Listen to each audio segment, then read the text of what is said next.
Obrigado, pastor Joverci, mais uma vez. Bom dia aos irmãos, graça e paz.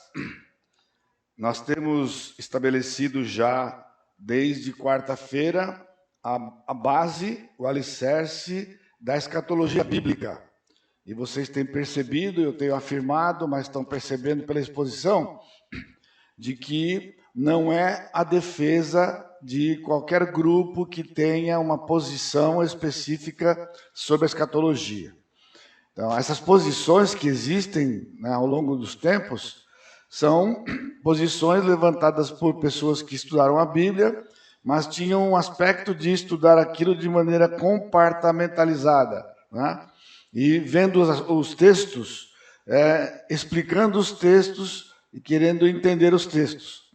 E deixando de considerar de que a Bíblia é um livro único e que ele não foi escrito por uma pessoa como um livro comum, onde o autor senta, gasta um período de tempo e escreve um livro.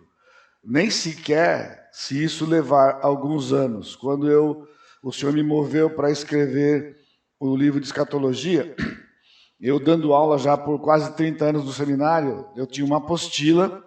E lá no começo, na década de 80 ainda, eu tinha um pensamento de um dia colocar alguma coisa para contribuir com o reino de Deus, devido à escassez de material em português no assunto, né? Na língua inglesa tem muito material, mas, no entanto, desta maneira, são materiais que falam de partes da escatologia. Você vai encontrar livros que falam sobre arrebatamento, livros que falam sobre a tribulação, né, sobre o milênio, mesmo que seja numa posição biblicamente correta, né, com estes rótulos, como eu chamo, mas não tem nada em português ainda que te organize estas coisas de maneira que qualquer crente, por mais novo que ele seja na fé, que ele possa acompanhar pelo menos a sequência.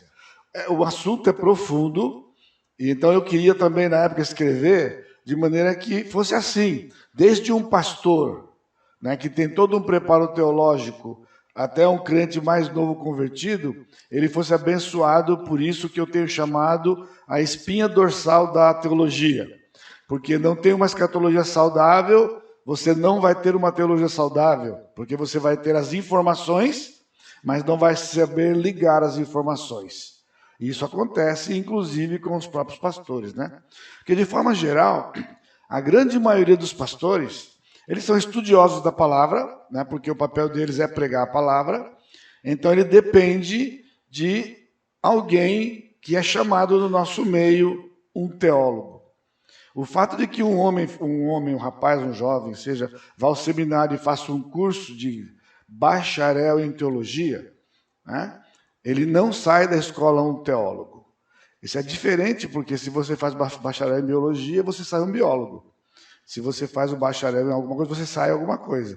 Então, isso veio no nosso meio e eles entendem que o fato de que ele fez um bacharel em teologia, agora ele é um teólogo, né?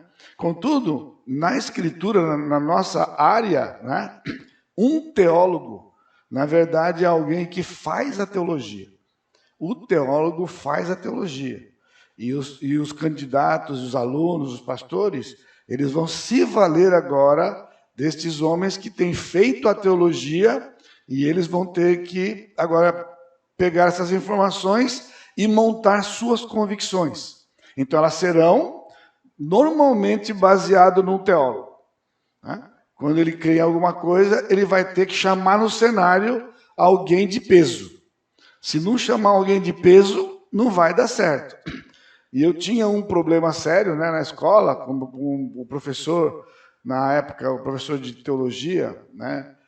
Então, ele dava um trabalho para fazer, e então eu fazia o trabalho, entregava o trabalho, né, achando que eu tinha tirado uma super nota lá, e daqui a pouco vinha lá, a nota era uma nota boa, mas tinha uma questão que ele me tirava 2 décimos.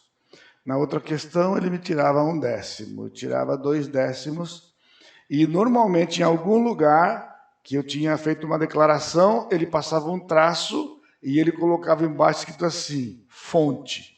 e 2 interrogações. Aí eu falo assim, professor, o que o senhor quer?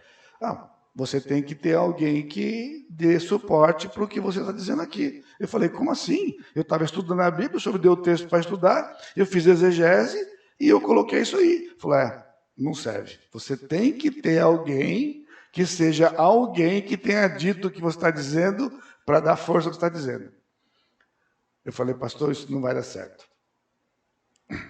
Aí um dia eu falei para ele assim, pastor, por favor, eu só não falei pelo amor de Deus, porque eu não podia falar assim, né? Eu falei, por favor, me responde, está certo ou está errado o que eu escrevi? Eu só quero saber se está certo ou se está errado. O senhor pode tirar a nota, não tem problema. A minha preocupação não é a nota que o senhor está me dando, a minha preocupação é se o que eu estou escrevendo está certo. Ele disse, está certo. Então pronto, é só o que eu quero. Está certo, é que nem o rapaz, está certo, mas você vai preso. Você está certo, mas você vai preso. Que história é essa, né? Então, eu falei para ele, né? E isso aí ficou no meu coração. Eu tive altas conversas com o Carlos Oswaldo, né? E ele falava para mim, né? Por quê? Porque no mundo acadêmico é assim. Se você é um bacharel, você não é ninguém. Você não é ninguém. O que você falar não tem valor nenhum. Se você faz um mestrado, você pode sugerir uma coisa.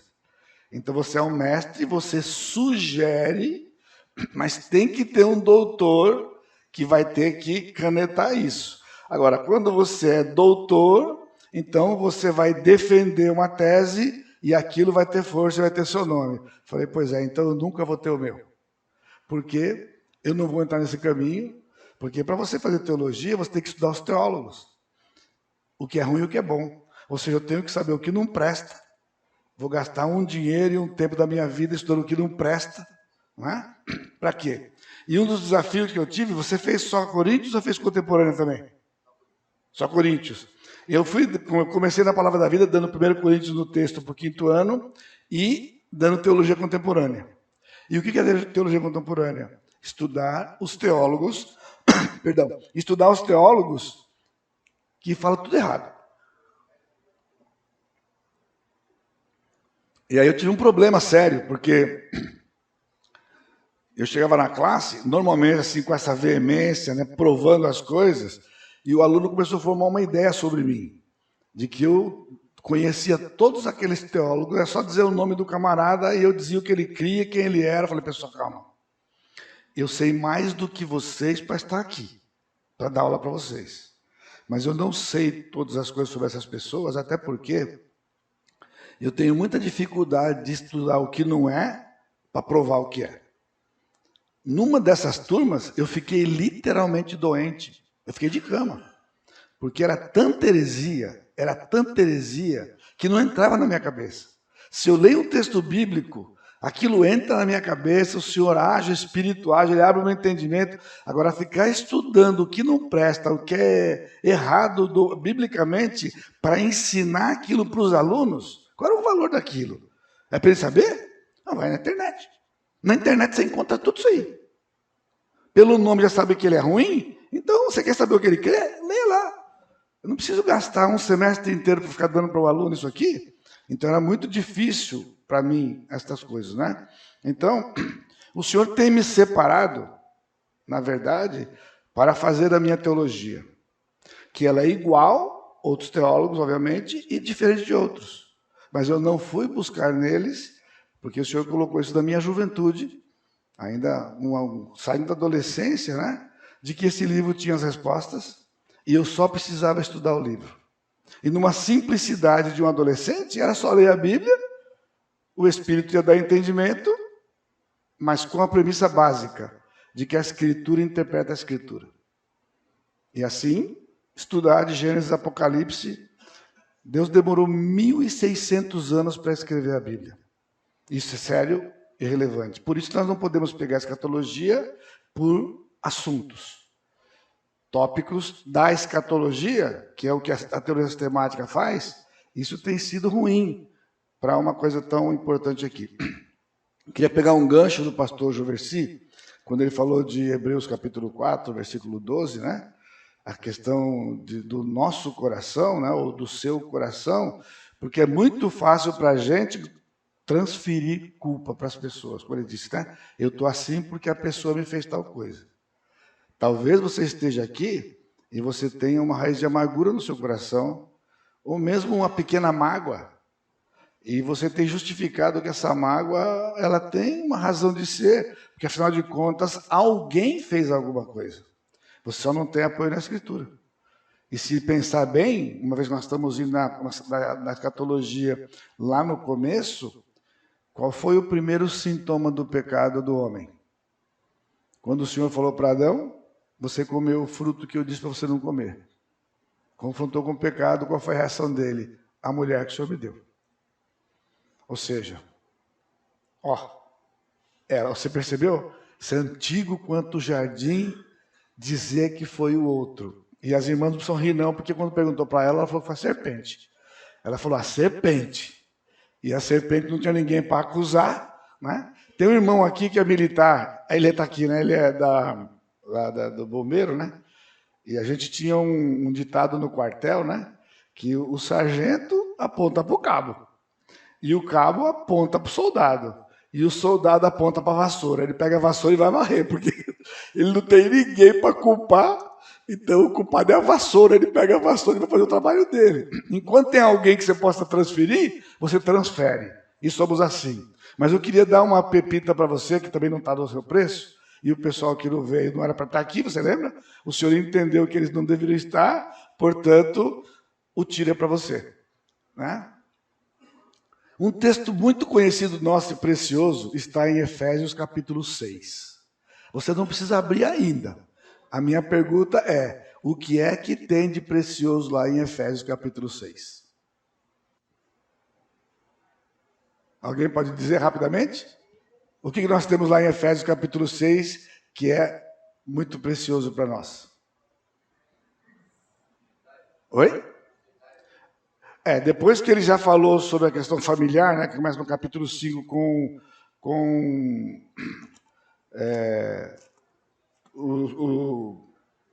ser cheio do Espírito, né? Aí depois ele vai falar sobre os relacionamentos, e ele chega no capítulo 6, no finalzinho do capítulo 6, o apóstolo Paulo nos dá uma coisa muito importante, que começa no versículo 10. Depois de ter falado sobre a família, ele diz a armadura de Deus. Muito bem. Não é precioso para nós? Saber que nós estamos numa batalha, numa guerra, e nós temos uma armadura. Aí se eu perguntasse para você, qual é a peça da armadura que é mais importante para você ou na sua vida pessoal, o que você diria? Né? É muito comum dizer que é a espada, porque a espada é do Espírito, a espada da palavra, porque é a única parte da armadura que ela é de ataque e de defesa. Você se defende e você ataca com ela. Né? Aí tem o cinto, tem a couraça da justiça, o capacete. O capacete é importante, porque você tomar um tiro na cabeça, já era. Você não dá mais um passo. Né? E assim. Mas ao longo da minha vida, eu tenho olhado para aquela armadura, justamente nesse assunto que nós estamos tratando aqui, que a peça mais preciosa que o Senhor deixou para nós, na armadura, é o escudo. É o escudo. Não porque ele é o escudo da fé, porque a fé é a base de tudo que nós temos, né? Mas pense no escudo. O que o Senhor estava querendo nos dizer? Guarde. O inimigo vai atirar. Uma flecha naquela época, ele vai fazer. Então, não espere que ele não faça. Mas eu estou te dando algo que vai impedir que ele afete você. O escudo. Então, se você está com o seu coração ruim, não foi porque alguém fez algo para você. Foi porque você não usou o escudo. O inimigo faz o papel. Ele é inimigo. Você espera que ele venha abraçar você? Não, ele vem para destruir. Mas quando ele atira o dardo inflamado, você põe a armadura, pega na armadura. Se você não puser armadura, pega em você. Afeta você, porque você não usou o que Deus já deu, que é a armadura. Então, por isso, ninguém é culpado pelo seu estado. Quando eu fiz a exposição de Êxodo, anos atrás, a tônica de cada semana era: o problema de Israel não era Faraó. O problema de Israel não era Faraó.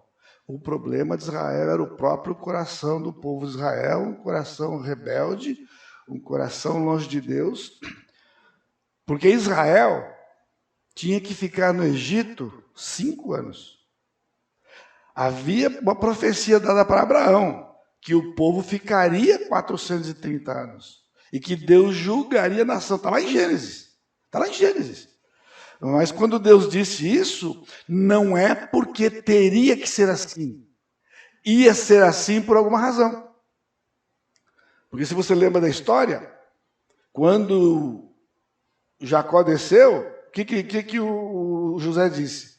Já tivemos 2 anos de fome, ainda faltam 5 anos de fome. Já tinha tido 7 de fartura, agora tinha tido 2 de fome, tinha mais 5. E eles vieram para o Egito por quê? Porque não tinha comida. Então, se não tinha comida, era mais 5 anos, acabava os 5 anos, o Senhor daria comida, eles voltavam para a terra prometida, e o Senhor ia continuar abençoando o povo lá. Agora, o Senhor tinha um plano que lá no Egito ele se tornaria uma nação, e levaria muito tempo. Mas isso foi por causa da dureza do coração do homem. Eu vou dar uma dica para vocês aqui.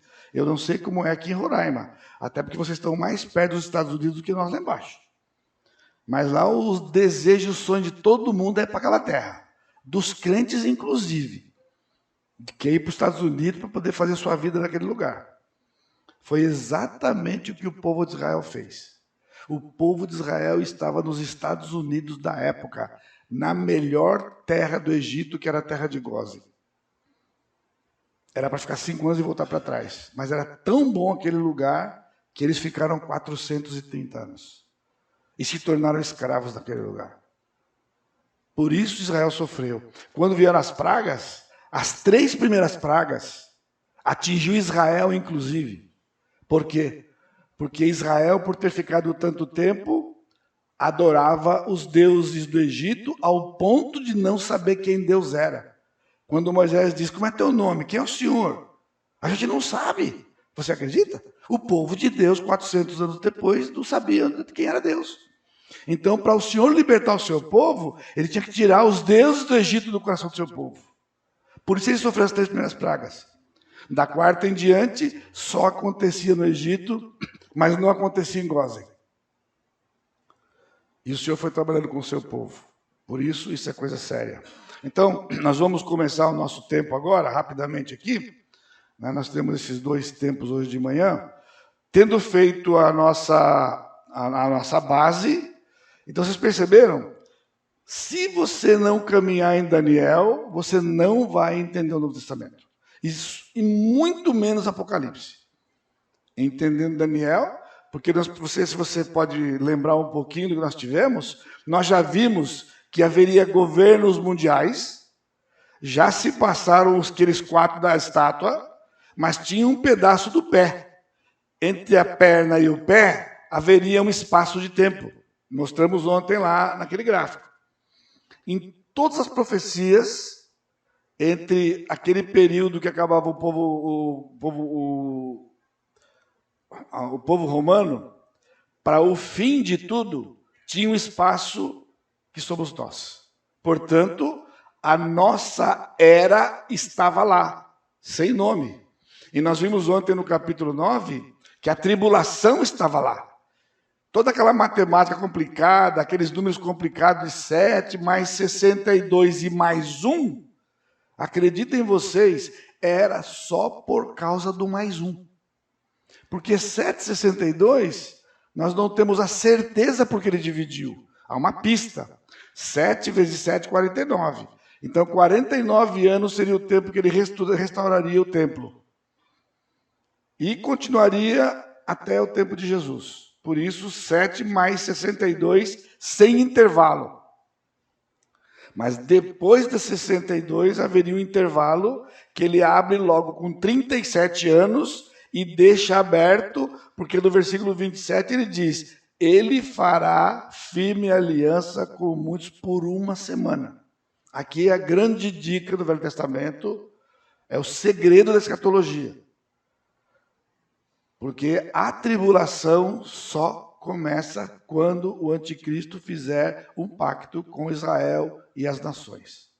Por isso, meus irmãos, não precisa ficar olhando para nada, porque nós não vamos ver nada disso. Isso era para Israel. Ele disse, ele vai fazer uma aliança firme com muitos, Israel e as nações. Ele vai trazer paz para o mundo. Uma falsa paz, porque ele vai fazer isso, inclusive politicamente. Então, quando ele assinar o pacto, começa a tribulação. Nesses dias lá da guerra de Israel, já saiu pastores dizendo que o relógio do Senhor começou a andar. Pessoal, relógio parado é relógio quebrado. Relógio quebrado não presta para nada. O relógio do Senhor está parado quando inventaram um relógio. Porque a Bíblia nunca falou de relógio. A Bíblia fala de sequência de eventos, um após o outro. E a tribulação é que vai dar partida para o fim. Guarde. Começou a tribulação, são exatos 1007 anos, novos céus e nova terra. Simples assim. Isso é escatologia. O dia que aquele homem assinar o pacto com Israel, é só calcular 1007 anos, novos céus e nova terra. Sua familiar, você ontem, se somasse ao decreto de Artaxerxes 173.880 dias, chegaria no Messias. Não tinha dúvida quem ele era. Era ele. Naquele dia, só ele entrou em Israel. Naquele dia, só ele entrou por aquela porta. Ninguém entrava por aquela porta há muito tempo e ele entrou naquela porta naquele dia. Ele cumpriu ali dezenas de profecias montado num jumentinho. E assim foi dando informações do Velho Testamento.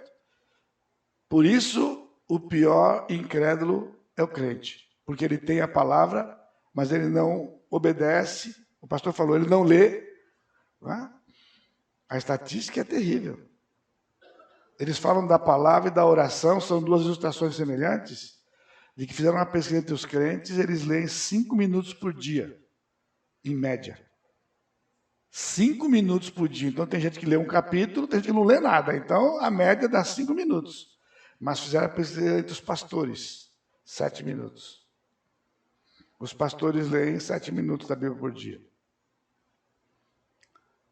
Muitos pastores, talvez a maioria, triste a informação, para fazer uma pregação, ele lê a Bíblia 3, 4, 5 minutos. É o tempo de ler o texto. Se ele for pregar em 2 versículos, ele leu 20 segundos. Porque ele lê o texto 20 segundos, depois ele pega os livros, abre na mesa e fica lendo. E vai, procura lendo, para saber o que falaram do texto. E ali ele monta a sua mensagem. Ele não estudou o texto. Ele estudou pessoas que estudaram o texto. E ele que vai escolher o que de quem ele pega. Isso é assim que os pastores fazem pregação. A pregação expositiva, irmãos, expositiva, se for menos de 10 horas, não está fazendo exposição da Bíblia. Se para pregar uma mensagem de 1 hora, gastar menos do que 10 horas para preparar, não é uma mensagem positiva. Não é. Porque você precisa de tempo. Campbell Morgan dizia, é famosa essa frase, ele não arriscava um palpite sobre um texto antes de ler 50 vezes. Um palpite. Tem gente que afirma coisas sem ter lido o texto 3, 4 vezes. Já diz, é assim que está escrito. Aí essa confusão que nós temos aí. Por isso, é importante o desafio para você, leia a palavra. O poder está na palavra. Leia, leia, leia, leia, leia. Ontem o irmão que almoçou com a gente, nós almoçamos juntos, ele me perguntou, né? Os meus filhos perguntavam para mim, pai, você precisa estudar ainda para falar essas coisas? O senhor já sabe tudo isso aí. Não é assim, meu filho. Não é assim. Eu nunca preguei uma mensagem 2 vezes. Nunca. 2 vezes. Eu prego no mesmo texto, mas não a mesma mensagem. Esse livro é inesgotável. Seria uma blasfêmia da minha parte dizer que eu podia pregar o mesmo texto 2, 3, 4 vezes. Com um livro como esse, que a todo instante o Espírito vai mostrar a profundidade desse livro. Né? Mas tem que, então, eu vou pregar no mesmo texto, eu vou fazer tudo de novo. Eu vou pegar o texto, eu vou traduzir o texto, eu vou ver o que eu não vi, eu vou olhar, e o Espírito vai mostrando detalhes, e assim, e é outra época, é outro povo, é outro tudo. É outro tudo. Se você vir qualquer coisa de escatologia por aí, você pode ver, fala, peraí, mas isso aí, o pastor não falou isso outro dia. Mas ele falou alguma coisa que não está aqui. Porque assim é a palavra. Eu não vim aqui para dar para vocês uma caixinha, para você pegar essa caixinha em casa e ficar vendo essa caixinha. Eu vim aqui desafiar vocês a fazer aquilo que o seu pastor tem ensinado e tem feito, né? Exposição da Escritura, aprender a deixar o texto falar. Eu queria falar um pouquinho sobre o dispensacionalismo, porque se alguém olha para mim e fala que eu sou um pré-milenista e um pré-tribulacionista, eu sou um pré-tribulacionista, eu sou um pré-milenista, mas não com esse nome. Porque se eu falo que eu sou um pré-alguma coisa, já o cidadão vem já armado e começa mais aquele texto, e aquele lugar. Está tudo errado aqui, e é onde vira aquela discussão. Inútil e sem fim. Eu creio que o arrebatamento da igreja é antes da tribulação. Eu creio. Isso não me faz um pré-tribulacionista. Inclusive, porque eu disse para vocês, a posição pré-tribulacionista formal diz que o arrebatamento sendo hoje, a tribulação começa amanhã. É um desconhecimento do texto. Não veio do texto essa informação. Ela é subsequente, sim, mas não imediatamente. Porque são eventos distintos, que têm começo e fim, está estabelecido pela Bíblia. O ponto de partida da tribulação não é um arrebatamento. O ponto de partida da tribulação é a assinatura do pacto do anticristo com Israel e com as nações. Está claro para você? O dispensacionalismo, eu aprendi o dispensacionalismo, eu tinha 16 anos de idade. Então já faz um pouquinho de tempo, faz 50 e alguma coisa. Eu aprendi. Falava das épocas, eu lembro do gráfico até hoje, do gráfico dispensacionalista, e eu aprendi, eu vivi nesse meio aqui. Né? E eu posso ver. Né? Muitos perguntam do dispensacionalismo. Eu posso ver as épocas narradas na Bíblia. Eu posso ver. Quando a pessoa fala, essa é a questão das escolas. Ele induz você. Quando ele diz que tem 7 dispensações e mostra do texto, você enxerga. Elas estão lá. Só que a abordagem já veio antes do texto. Ele está dizendo que tem 7 épocas. E quando ele mostra, você vê. Mas o que estão entre elas e como elas estão arranjadas, ele não vai dizer porque aquilo já recebeu de alguém lá atrás que botou o nome. Então eu vejo, mas eu não vejo sendo a descrição bíblica do plano de Deus. Então, nesse sentido, eu não sou especialista. Eu creio de que haja as épocas, mas eu tenho dificuldade com a escola, porque quando eu estou estudando os textos, eu encontro que em algum lugar aqui e acolá, eles não estão dentro do texto. E por isso, eu não vou a um lugar para ensinar uma coisa pré-estabelecida. É resultado de estudar a Bíblia e harmonizar as passagens. Então, veja, eu não vejo o padrão nas 7 épocas. Qual é o padrão? É um período que sempre termina com juízo. Aí começa o outro. Então, qual que é a parte da próxima dispensação? O juízo da anterior. O juízo da anterior dá a partida. Então, ele tem a inocência, veio a queda. Depois, a consciência, né? Governo humano, e assim ele vai a promessa. A promessa começa quando o Senhor fez a promessa para Abraão. E veio logo depois do governo humano que terminou com o dilúvio, que foi a disciplina de Deus. Agora, você sabe quanto tempo passou de Noé até Abraão? Você já ouviu isso? Você já fizeram essa conta para você? que Abraão não veio no mês seguinte, depois da morte de Noé. Quando Noé morreu, Abraão aparece 350 anos depois. 350 anos depois. E o que aconteceu em 350 anos entre Noé e Abraão? O que é isso aqui? É um vácuo. É um vácuo. Mas na Bíblia não. Na Bíblia não tem vácuo. Na Bíblia tudo tem nome. Por isso, a nomenclatura, ela traz margem para algumas distorções, né? Então eu vejo as épocas como fases de um plano em que Deus se revelou ao homem e se relacionou com o homem. A Bíblia é a descrição de um plano em que Deus se revelou ao homem e se relacionou com este homem. O plano de formar um povo composto por dois grupos distintos, do início ao fim, grupos que não se confundem e nem se distinguem pela raça. Ou seja, igreja não é Israel e Israel não é igreja. Israel é povo de Deus numa circunstância, igreja é povo de Deus noutra circunstância. O plano culmina com o milênio, em que o povo de Deus estará reunido em preparação para os novos céus e nova terra, a eternidade. O milênio está lá. Ele está no especialismo, ele também está na Bíblia, ele está na teologia. Então o milênio é o fim desta era toda e depois novos céus e nova terra. Então, para ilustrar, eu tenho visto que as dispensações, eles são como, tem paredes de concreto entre um e outro. Quando acaba uma dispensação, é uma parede de concreto onde isso não combina com isso, ele não se relaciona com isso. Começa uma era nova, estanque, até o próximo julgamento. Então, e os nomes comuns são inocência, consciência, governo humano, promessa, lei, graça e milênio. São as 7 épocas. Para mim, são 7 divisões de alambrado. Sabe, aqui, como é que é o nome? Alambrado também?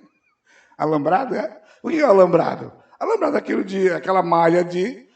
Qual é a característica dele? Passa coisa por ele. Daqui passa para cá, daqui passa para cá. Não é uma coisa que terminou aqui, começou uma outra coisa nova aqui, dentro de um plano. Né? Eles estão se comunicando. Por exemplo, a nomenclatura que eu tenho usado para esse plano de Deus é santidade, corrupção, patriarcas, Israel, igreja, tribulação e milênio. Coincidentemente, também são 7. É só uma coincidência. E se você olhar aqui, não tem espaço entre eles. Eles estão ligados um com o outro. Adão não era inocente, irmãos. Adão era santo. Ele foi criado santo, sem pecado, à semelhança de Deus. E ele pecou conscientemente. A consciência já estava lá. Eva foi enganada. Ele não.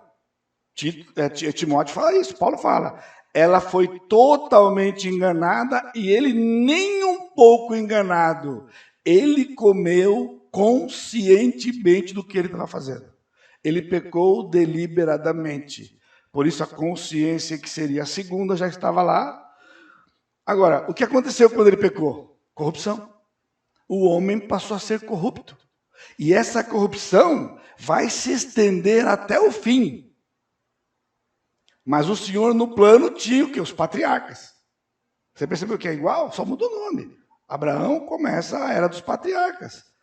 O Senhor separa Abraão, Isaac e Jacó. Para quê? Para criar um povo. E esse povo é Israel.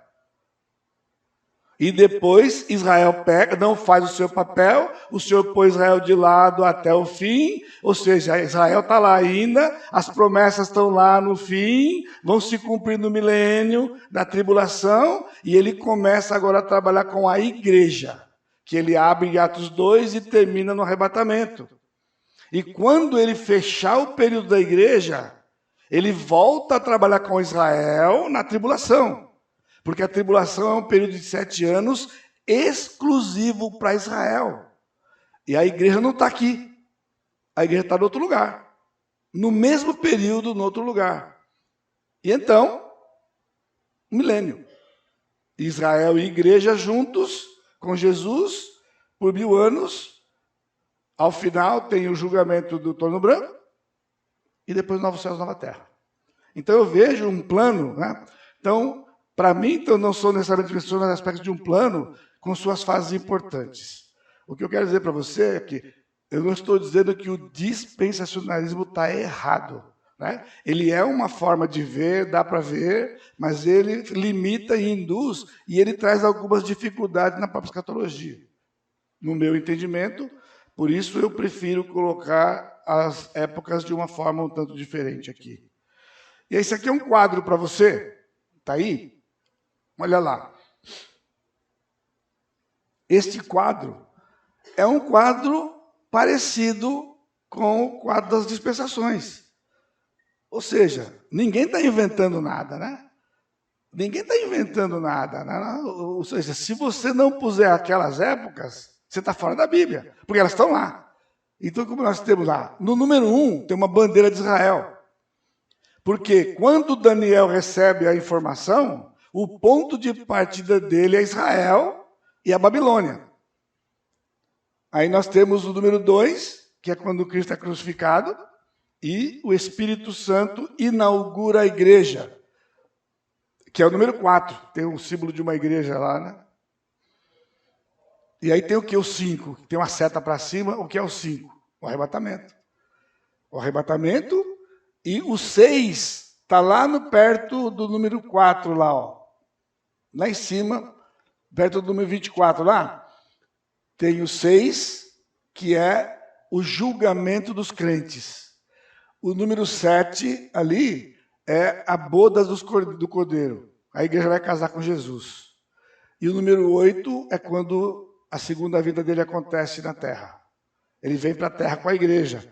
Agora você observe que está lá em cima por uma razão. Aí você vem no 9. O 9 tem uma caneta. Você nunca mais vai esquecer. Porque o 9 começa a tribulação. E a tribulação começa com uma canetada. Quando ele der a canetada, o acordo, começa a tribulação, que é um período de 7 anos. Ou seja, enquanto tem a tribulação aqui, a igreja está lá no céu sendo julgada, casando com o noivo, e volta com o noivo no capítulo do número 8. E o que é o número 10? O julgamento das nações. Ele vai julgar as nações. O número 10, na verdade, está lá embaixo. Eu vou mostrar no próximo, que é a ressurreição dos crentes, que tem 2 fases. Ele julga as nações, tem o martelo do juiz ali. Depois o milênio, número 12. O número 13, a ressurreição dos incrédulos. 14, o trono branco. E 15, novos céus e nova terra. É isso que Daniel viu. Daniel viu isso aqui, com as informações que nós vimos esses dias. Agora a gente vai para pegar o número 4, porque até o número 3 já aconteceu, é passado. O número 4 é presente. Nós estamos vivendo esse presente, que é um tempo aberto, que ele não deu quantidade. Já temos 2000 anos. Cristo pode voltar hoje, mas ele pode voltar lá na frente. De qualquer forma, um dia de cada vez. Quando, então, ele arrebatar a igreja, ele começa agora uma outra fase em 2 etapas. A igreja no céu e os incrédulos na terra. Ok? Então, isso aí é o resumo do livro de Daniel, das 70 semanas de Daniel. Esse aqui é o quadro que você vai ver completo, né? Você tem lá no material, o pastor Joversi já falou, ele tem o próprio esquema dele de colocar. Esse é o que eu coloquei no livro, né? O próprio esquema, que é a mesma coisa. A sequência é arrebatamento, tribulação, segunda vinda, milênio. Só que no arrebatamento tem a ressurreição dos crentes de Atos 2 para cá. Os crentes do Velho Testamento só vão ressuscitar no fim da tribulação, que é a parte B da ressurreição do crente, que é a primeira ressurreição. Aí ele ressuscita no fim da tribulação os crentes do Velho Testamento e os que morreram durante a tribulação, os vivos crentes da tribulação, forma esse povo e agora entra no milênio com a igreja. E no milênio, nós vamos ver, em Havendo Tempo, um pouquinho amanhã, que é uma mistura de glorificados e naturais. A igreja vai estar glorificada, os santos do Velho Testamento vão estar glorificados, os que morreram na tribulação crentes vão estar glorificados, mas os que ficarem vivos no fim da tribulação, eles entram naturais no milênio. Qual a diferença? O natural vai procriar. E quando dois crentes têm um filho, esse filho é o quê? Incrédulo. Antes que você diga outra coisa, brincando que ele é incrédulo. Ou seja, não importa, são dois crentes têm um filho incrédulo. Portanto, vai começar de novo nascendo incrédulos no milênio, mas eles nunca serão mais em quantidade do que os crentes. Porque 100 anos, se ele não se entregar para Jesus, ele morre e vai para o inferno. O crente o primeiro que se converter no milênio, chega no final do milênio com 1000 anos. Sou familiar para você? Quantos anos tinha Matusalém quando ele morreu? 969. Por que tem aquela genealogia lá? Para poder mostrar que o milênio existe. 969, falta 31 para 1000. Se já viveram 969 anos, vão viver 1000. O crente não vai morrer no milênio, porque não tem ressurreição de crentes depois. Só tem a ressurreição dos incrédulos. Você percebe como as informações vão se encaixando? Não tem ressurreição de crente no fim do milênio. Por quê? Porque não morre crente, o crente não morre. Ele se converteu, ele é selado, ele vai ficar vivo até o fim do milênio. E então ele vai ser glorificado junto com os outros para Novos Céus e Nova Terra. E no Novos Céus e Nova Terra nós vamos ter acesso ao céu e à terra, porque nós não teremos mais limitação de espaço. É um corpo físico real, mas não é de carne e sangue. É o mesmo corpo que Cristo tinha quando ele atravessou a parede e entrou naquele lugar com os discípulos. O texto é bem preciso ali, o texto grego e mesmo em português. Pôs-se no meio deles. Ele não entrou. A gente entra pela porta. Pôs-se significa que eles estavam reunidos e o Senhor podia falar apareceu. Só que apareceu daquela ideia de Marvel, né? Da ideia de esses filmes modernos. Né? O texto é preciso. Ele pôs-se no meio deles. Ele estava ali e ele conversou com eles.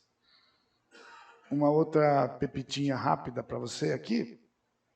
Eu perdi no horário, pastor. É 10 horas agora que para aqui? Ok. 4 minutos.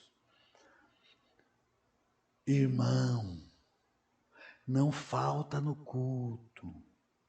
Não falta na escola dominical. Porque faltar no culto é fria. Jesus apareceu para os discípulos e Tomé não estava.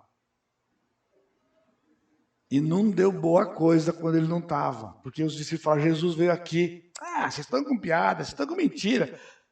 Fala lá, o pastor Joversi foi uma bênção ontem à noite na pregação. Ah, sabe que exagero. Então quem não vê não acredita, né? Entendeu? Ele, não, Jesus veio. Só se eu ver que eu quero, eu vou aqui só se eu ver. O Senhor sabe, ele escuta. Ele responsabiliza você pelo que você fala, sabia? Deus responsabiliza os seus filhos pelo que falam. Cuidado com o que você fala.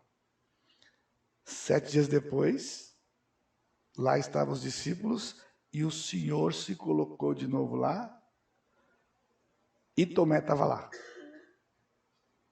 Tomé, bota a mão aqui na minha mão, bota o dedo na minha mão. E Tomé não pôs, porque ele não ia fazer isso. Ele falou que só se ele tocasse. Você acha que ele tocou quando Jesus falou toca aqui? Tocou nada. Ele ficou apavorado ali porque ele tinha perdido a semana passada. E ele falou, porque você viu, você creu? Bem-aventurados que não viram e creram. Sabe quem? Nós. Nós não vimos, mas nós cremos. Nós não somos Tomés, né? E aí ele deu o golpe final. Não seja incrédulo, seja crente. Tomou uma dura do Senhor. Então, quando você falta no culto, você vai tomar uma dura. Porque aquilo que aconteceu no culto, você vai perder. Você vai perder. Né? Então, o Senhor falou para Tomé, Tomé, não entra nessa, Tomé. Você tem que estar esperto comigo aqui. O arrebatamento da igreja é o próximo evento profético. Nenhuma profecia ser cumprida. Quando nós voltarmos do intervalo, nós vamos refletir sobre o arrebatamento, porque, de maneira simplista, pastor, o arrebatamento, você vai tocar a trombeta, eu vou ouvir, eu vou subir, vou encontrar com Jesus e vou para o céu. 3 linhas, 4 linhas, você defendeu o quê? Arrebatamento. Arrebatamento, irmãos, é uma coisa importante e profunda, que o Senhor tem muitas informações para nós, mais do que somente Tessalonicenses capítulo 4. Nós vamos ver depois, são 3 passagens, nós vamos ler as passagens, uma exposição breve, é o nosso tempo, e à noite falamos sobre a tribulação, e à noite na tribulação vai entrar aquela questão do anticristo, que ele está vivo, e se você não vier à noite, você não vai saber quem ele é. Então, é melhor você não faltar, porque vai dar o CPF, o RG dele. Ok? Vamos tomar um café, pastor.